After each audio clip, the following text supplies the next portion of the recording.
Okay, I'm going to demonstrate how to play fifths in tune. And so what I'm first going to do is shake out my hand and make sure that it's totally relaxed. Okay, and then I'm going to put down my third finger. For the experiment, I'm going to do the third finger. Put it down very relaxed. Make sure that your hand is totally relaxed. And then play the two notes. And this is where I think my brain, without thinking about it, places my finger. Okay, a little out of tune. So I need to figure out which note between the two notes is flat.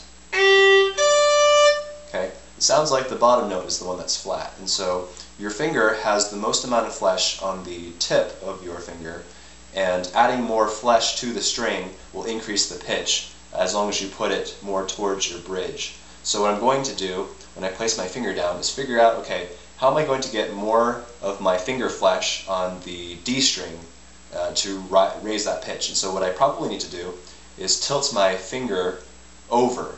See what I'm doing? I'm tilting it, and the way I'm doing it is not by moving my finger over forcibly, but it's by moving my elbow closer to my body. And in so doing, my hand naturally, because the finger is anchored here by natural gravity, it's going to turn. And when I do that, when I turn it, then what it does is it ends up adding more of that tip flesh over to the D string. So let's do a small adjustment and see where we're at. It's pretty good. So what I need to do to remember and to teach my muscle memory is that when I'm totally relaxed and I put my finger down, and what I need to do is bring my elbow over slightly when I'm going for that fifth.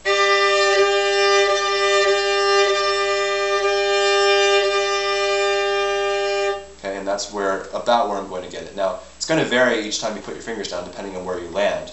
So the second part is to teach your hand where it needs to land from relaxed position. So I'm going to do it a couple times and just figure out where it's supposed to go. Okay, I think I got it. Now I got to bring my arm in a little bit. Okay, now I got to readjust. Okay, now what I've done is I've gone too high on the other finger, the other string, sorry. So what I need to do now is tilt it back just a little bit, because now I'm putting too much flesh onto the A string. So I'm going to tilt it and tilt it back a little bit. Try to figure out where that happy medium is.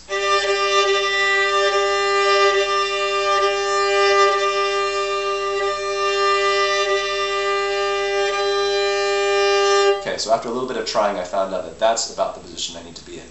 So you can also eyeball it and kind of remember how it looks, and then during your practice, shake your hand out, get your hand up where you think it's supposed to go. The grooves that you get from putting your finger down will help you during practice to remember where it's supposed to be.